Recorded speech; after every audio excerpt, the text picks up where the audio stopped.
It's a chain reaction. Kung kaya bigay ng 15, di kaya ko yung 10. Ang water station, ibahin mo. Kagandaan sa water station, pwede mong i-market, pwede mong i-house to house yan. Pero ang totoo nun, kaya naman talaga ng water station. Basta tama yung marketing, tama yung pamamaraan. Ngayon, paano ko ginawa? Kailangan may sistema, may marketing, plan sa lugar, anong araw at oras ka mag-deliver doon. I'll be honest with you, it's a matter of confidence sa tubig. Kung ikaw mismo may-ari, wala kang confidence sa produkto na binebenta mo, alam na mga customer mo yan. So, tignan mo, set mo yung goal mo. Yun yung sinasabi ko, kailangan may goal ka. Ano ba yung benta na gusto mo? If you're going to ask, ano yung maganda? Edi syempre, yung the best ang re-recommenda namin. Kung yung 9, nagbibil ka sa kuryente ng 20,000, sample na. Sa 10, nasa 10,000 lang. Laki ng savings, no? First time yung papasok pa lang sa negosyo. Malaki na rin yung advantage ng 9. Pag lumalaki po kasi ang capacity, lumalaki ang efficiency. Dalawa kasing klase yung tinatawag natin kulang sa budget. Okay, kung kulang ka sa budget, ma'am, you might get it for installment para makuha mo talaga yung gusto mo.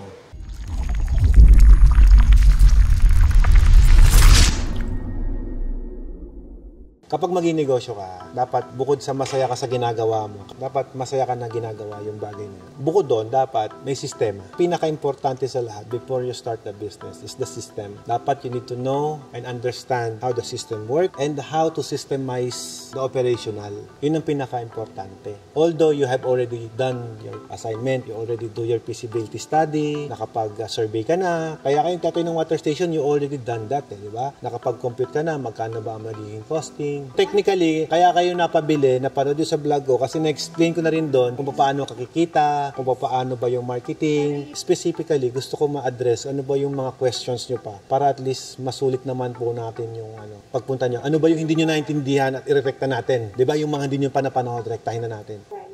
Ng bottle. Palagi ko sinasabi yan, hindi ko mo ganun ang presyo sa lugar ninyo. Gagaya ka na lang. Actually, kayo po ang nasusunod. Magkano ba gustong ibenta yung produkto mo? Magkano nyo ba gustong i-market yung serbisyo nyo? Ang pagninegosyo natin, nagmamatter yan. Magkano nyo ba gustong sahuran yung sarili niyo? Okay, marami nagtayo ng water station. Bakit nalugi? Kasi nakita nila sa kabilang water station, 25 tubig, di 25 rin ako. Ngayon, yung serbisyo pala niya, hindi pang 25, ma'am. Naka-air condition pala, nakabalot yung mga galon, premium yung service na binibigay, tapos yung pasahod niya sa mga tauhan niya, syempre malakihan, nagbibigay pa siya ng commission sa mga tauhan niya pag nakakabenta, extra, sobra yung kanyang ginawa, na hindi niya na-monitor ngayon yung kanyang expenses, yung kabila pala, kaya 25 pesos ang tinda, kasi siya mismo nag-deliver, yung may-ari mismo ang nagmamarket, siya na mismo ang gumagawa lahat. Kung kayo hindi kayo ganun, hindi niyo mako-compensate yung 25 pesos. Tell me if I am wrong. Kasi totoo lang, sabi nila, malaki ang kita sa water station. Technically, yes, malaki ang kita.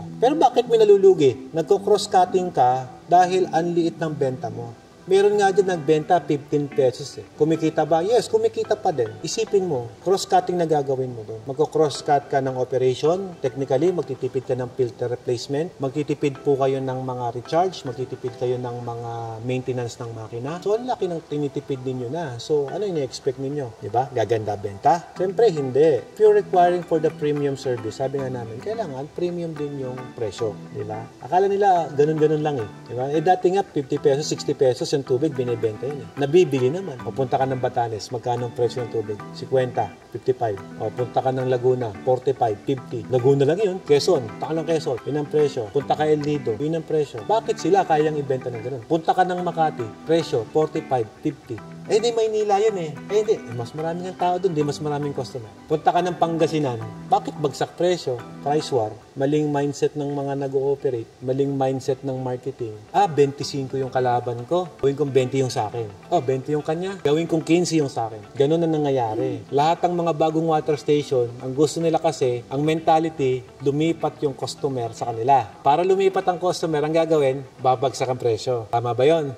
Mali. Kasi technically, yung operation mo, dahil bago yung water station mo, hindi ka pa nakakabawi sa puhunan mo, nagbagsak rin ng presyo. It's a chain reaction. Kung kaya bigay ng 15, di kaya ko yung 10. Ganun na nangyayari. Mabilis ba yung ROI? Well, yung tanong mo na iba. Pero sige, sagutin natin yan. Mabilis ba ang ROI? Ang ROI niyan depende sa sipag mo. Masipag ka ba? Kung masipag ka, di mabilis ang ROI niyan. Kasi ganito yan Tayong mga negosyante, ano pang negosyo yung nawakan nyo na? Benz. Okay. Anong quota nyo sa Benz? Wala kayong target quota? Wala. Kasi hindi di-deliver Kasi yung negosyo niya, itayo mo dyan, magpakilala, nila, kung sino lang yung bibili, edi let it go, di ba? Come on, bili kayo. Ang water station, ibahin mo. Kagandaan sa water station, pwede mong i-market, pwede mong i-house to house yan. So, ayun yung sinasabi natin. Kung ano yung presyo niya, yun din ang presyo mo. Sabi ko nga, ano ba ang gusto mong sahod mo? For example, ma'am, doktora ka pala, sumasahod ka na 50 mil isang buwan. For example, ganon, di ba? Siyempre, ini-effortan mo yun eh. Nagpo-focus ka ng too much time doon. Di ba dapat sumasahod ka rin ng 50 mil doon? Di ba dapat palabasin mo rin yung sahod ng isang doktor doon sa water station na yon? Kasi kung mag-duty ka, dapat sumasahod ka ng mas malaki. Pero ang totoo nun, kaya naman talaga ng water station. Basta tama yung marketing, tama yung pamaraan. Kami sa water station, ang lagi ko sinasabi,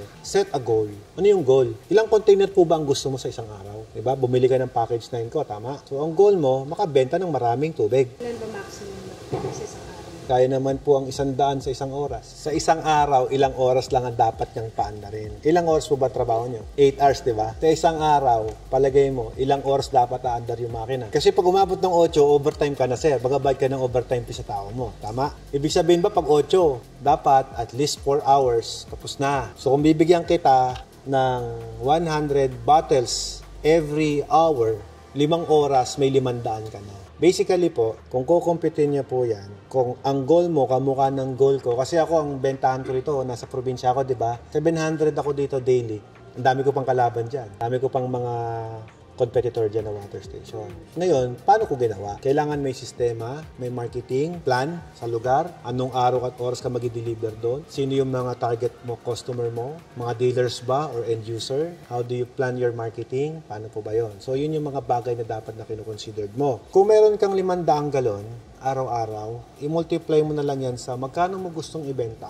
O sabihin mo, sige, 25 na lang. Pero sa totoo lang po, package na yung kinuha nyo, high-end machine. So basically, you can demand to your customer na maganda yung tubig namin. I'll be honest with you, it's a matter of confidence sa tubig. Kung ikaw mismo, may-ari, wala kang confidence sa produkto na binebenta mo, alam na mga customer mo yan.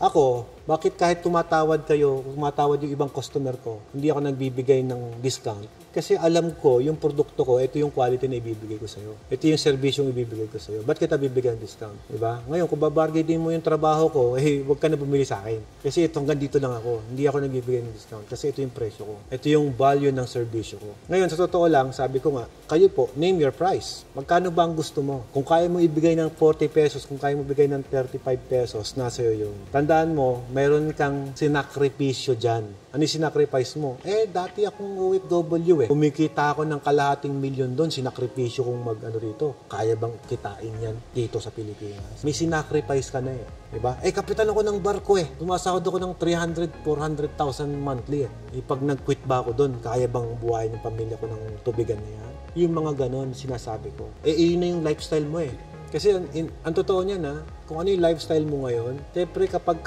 mataas po ang cost of living, hindi mo naman pwedeng bubabaan din ng income mo Pag bumaba income mo, bababaan mo rin ang cost of living mo. Kung ikaw, 25, satisfied ka na ron sa serbisyo mo, may 12,500 ka daily. Sa 25 times 500. So in a matter of 1 month times 26, kasi may day off, may 325,000 ka in a month. Sa 500 galon yan. Ganoon, mga ilang tao dapat kung meron ka? At least 7-6. 25 pesos, 500 container araw-araw. 325 lang. Ang liit. Kung sa 30? Okay. Kumpitin natin. 500 pesos times 30, that is 15,000 daily. I-multiply mo sa 26, that will be 390,000 pesos. 30 pesos mo binenta times 500, that is 15,000 multiplied by 30, that would be 450,000 monthly. Ang liit na halaga nun. Sa isang buwan pala, tanong mo sa akin kanina, ilan ang ROI? Kailan ang ROI ka mo? Ma'am, 1 buwan lang to Ibig bang sabihin ko, within 2 months, ma'am, ROI ka. Safe to say.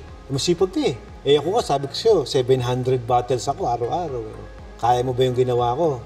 Ngayon, ganito yan Nali, Lunes, nakalimandaan ka. Yung Tuesday mo, mahina yun. Kasi nabentahan mo na yung customer mo ng Monday. Ngayon, ang sistema lang nun, magmamarket ka sa ibang lugar. Magbibuild ka ng ibang customer mo.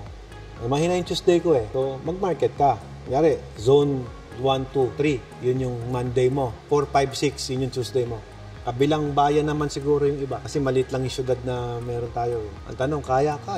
Ganun lang. Ngayon, sabihin natin, kailan ng ROI? Ma'am, ikaw na mag-compute. Ma'am, ako ito, I'll be honest with you, na naka-ROI ako ng 6 months sa water station ko. Kasi first 3 months ko, mahina. Hindi pa malakas. Mahina yung benta ko kasi nagpapakilala ko first 3 months ko. But after ng 3 months na yon, lumakas yung negosyo. So, ganun siya. So, ngayon, kung 450 in a month, multiplied by 12, that will be 5.4 million in 1 year. So, balik tayo dun sa puhunan natin. 450,000 pesos. Magkano yung gastos mo ngayon?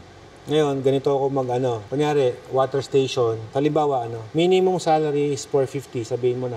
So, since probinsya naman ang pinag-uusapan, 450 pesos per day, times mo yan sa 13,500 monthly.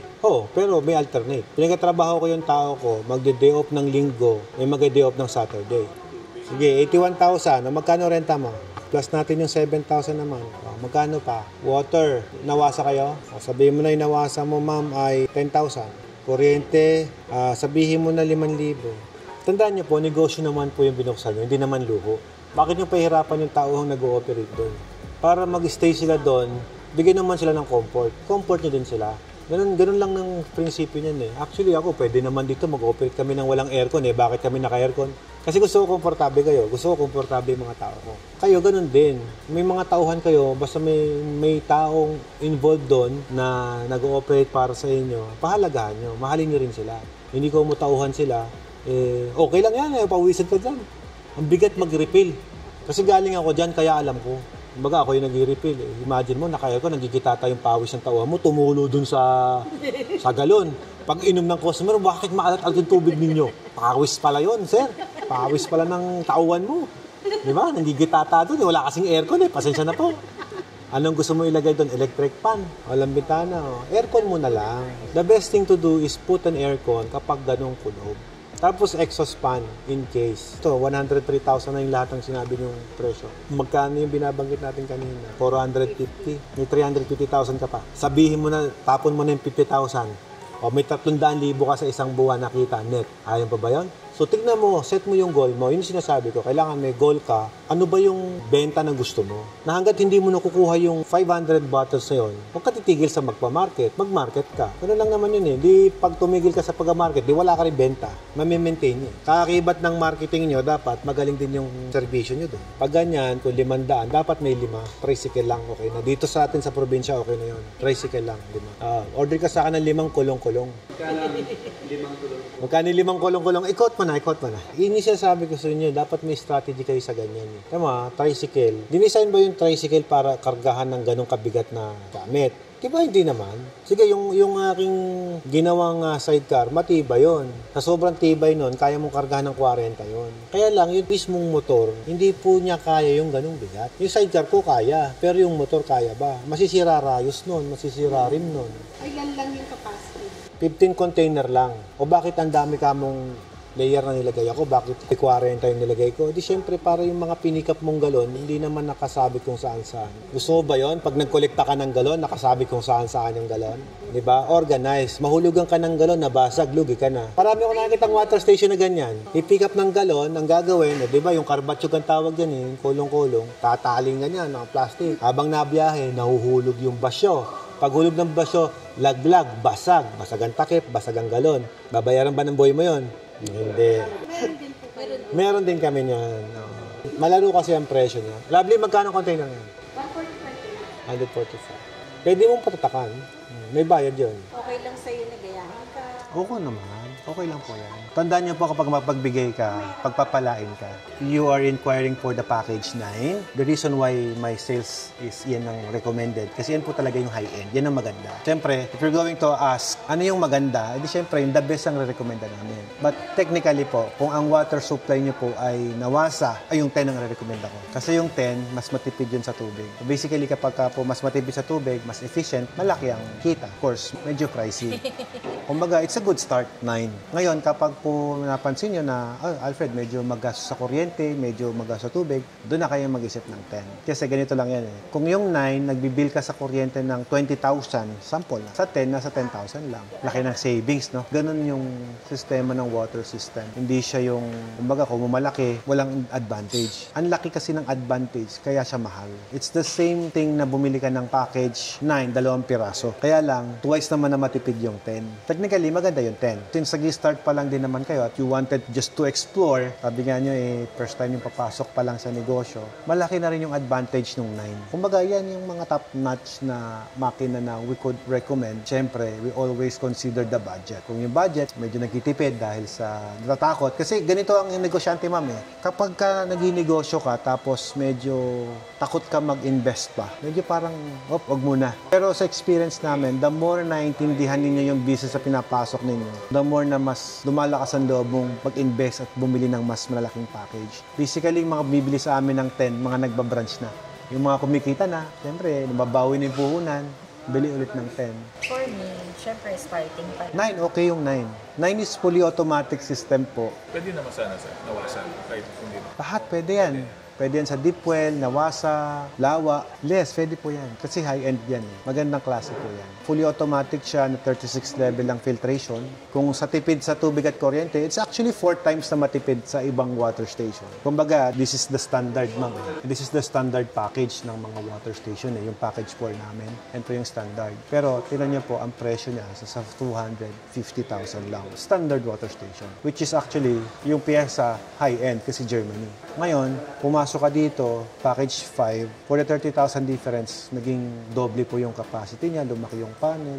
Pag lumalaki po kasi ang capacity, lumalaki ang efficiency. So dito naman sa kabila, ma'am, package 6, difference sa package 5, 6 naman, 4 na yung multimedia filters, which is mas maganda po ang filtration nun, tumatagal ang buhay ng mga filtration, tsaka mas na-enhance yung lasa ng tubig. Then pag lumipat ka naman dito, ganito yan, binibilang namin na ganito. Nakita mo itong dalawang to, 1, 2, yung FRP filter na yan. Itong FRP filter, ma'am, pagsamahin mo yan, isa lang nito. Ito na kasi malaki na to. So since malaki na, so parang 1, 2, 3, 4, ito pa lang yun. Ito na po yung high-end package namin, yung 7.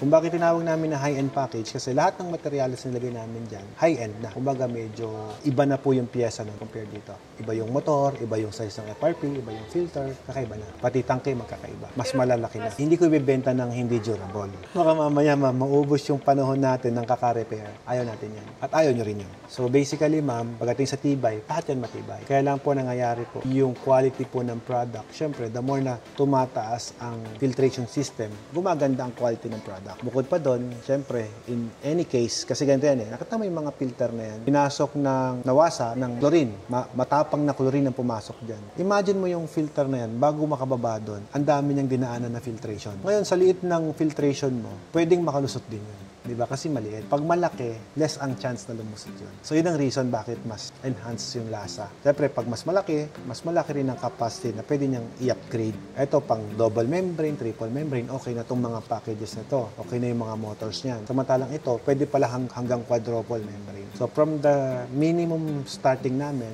package 7 is double membrane. So, and so on, kapag in-upgrade mo naman 7, dagdagan mo lang ng 30,000 pesos, meron ka ng package 8, which is doble na yung capacity, manual yung maintenance, pero yung operation automatic. Pag nag-9 ka naman, nagdagdag ka lang ng 10,000, nakuha mo na yung high-end. Gusto ko ma-appreciate mo din, ma'am, yung offer sa'yo ng staff ko na package 9 yung nirekomenda. Kasi tignan mo to. Kung titignan mo tong price difference nito, 10,000 lang ang difference, pero nakuha mo na agad yung 9. Itong head na to, ma'am, kung bibilin mo sa market, umaabot na yan ng 5,000. Isang ulo pa lang. Ito, ma'am, yung isang ulo, 15,000. So, basically, kung tatlo yan, price difference pa lang, umaabot na po kayo ng 35,000 to 30,000 pesos. 10,000 difference lang yan. Ang laki ng savings mo dyan. Although, syempre for a start, inaaral pa namin operation, tapos yung flow ng sales. Yung 7 is okay for a start. Tapos, upgradable to 9. Okay for the start na kulang ang budget. Kulang po ba budget ninyo? Oo.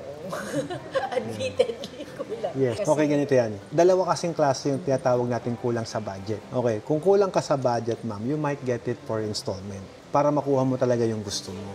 Basically, lahat ng training na yun gagawin natin doon sa site. Operation, bukod sa operation, pati yung marketing, paano po yung magbebenta ka ng tubig, paano mo i-liquidate yung mga galon mo, lahat yung tuturo namin. Mahirapan kayo mag-decide niyan pag wala pa kayong commitment na mag-a-assist sa company na bibilhan ninyo. May ano yan, ang tawag namin dito ma'am, meron kaming customer loyalty para sa product na yan. Kasi once na may nakuha ka ng isang customer ma'am, basta maganda ang servisyo mo ma'am, hindi ka alisan nun. Tuloy-tuloy na bibili sa'yo yung customer na yun. It's a natural resource na pinaprocess ng makina na pag na-process, pera na. Nalagay ko sa computation ko na dapat nag-renta ako dito para malaman ko kung talagang kikita. Diba? Lagyan mo pa rin ng renta. Let me be honest with you, boss. Yung 41 container na yan, para mabilis mo siyang mai-deliver, boss, 4 hours lang ang working time mo, hindi 8 hours. Kapag yung machine mo ay nawalan ng tubig, yung water source mag-shutdown. Pag mahina ang water source, mahina din, mag-shutdown din siya. Definitely, boss, ganito yan. Kapag malakas ang makina mo, sa'yo nagpaparefill yung mga mahihinang water station. Kung yun ang gusto mo, you have to choose the right package. Yung 9 is twice na matipid sa kuryente at sa tubig. Definitely, boss, kung mas mabilis siya mag-produce, nakakasave ka pa sa kuryente at saka sa tubig.